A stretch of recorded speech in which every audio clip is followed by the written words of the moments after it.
From this to this.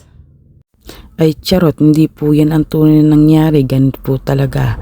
From this to this. Diba? Kaganda ko dyan. Pagkarating nga namin guys yan ay naglakad-lakad na nga ako kasi sabi nila yung init daw sa umaga ay vitamins pa. At dahil nga dyan habang nagwo-walking ako ay syempre nag-i-emote rin ako dyan. At palapit na nga ako mismo sa pinakadagat. At yun, nararamdaman ko na yung hangin na nanggagaling sa dagat.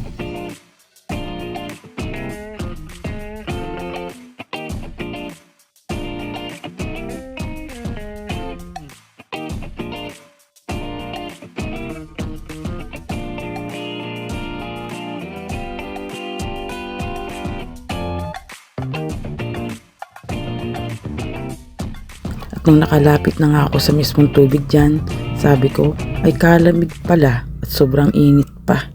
Ay kaganda nga guys ng tubig ang linaw-linaw, saka wala kang makikitang bato. At ayan na nga guys, habang nagtatampisaw ako, pinagmamasdan ko lahat. Yan, video na rin ako para naman makita nyo rin kung gaano kaganda. Kung pagmamasdan ninyo guys, kunti lang talaga ang tao dyan. Meron din naman kaming kasabay guys dyan. Pero talagang kunti lang talaga ang tao sa ngayon. Dahil guys, natuwa nga ako magsulat dyan sa buhangin. Kasi wala ka naman makikita talagang bato. Kaya naisip ko magsulat ng pangalan ko dyan.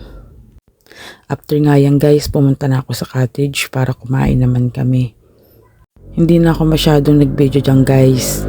Kaya ayan guys, binidyo ko ito nung pauwi na kami. Kasi hapon na rin naman yan kahit mainit pa. Nagkaya-kaga na kaming umuwi. Dumaan nga pala kami guys dyan sa Kabyang Tunnel at nagpicture na rin. After namin sa Kabyang Tunnel, naghanap kami ng lumihan. Ayan guys, naglumi muna kami. Ayan yung pinakaloob niya. At ito naman guys, sa labas ng lumihan. Ayan, nag-video ako dyan. Diba ang ganda ng paligid nila? Ayan.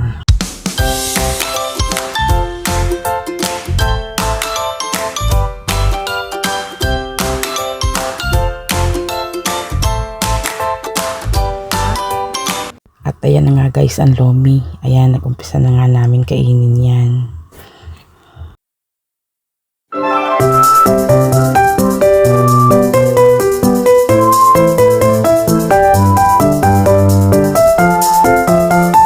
Tapos na nga kaming kumain dyan. Yun lang. Thank you. Thank you for watching.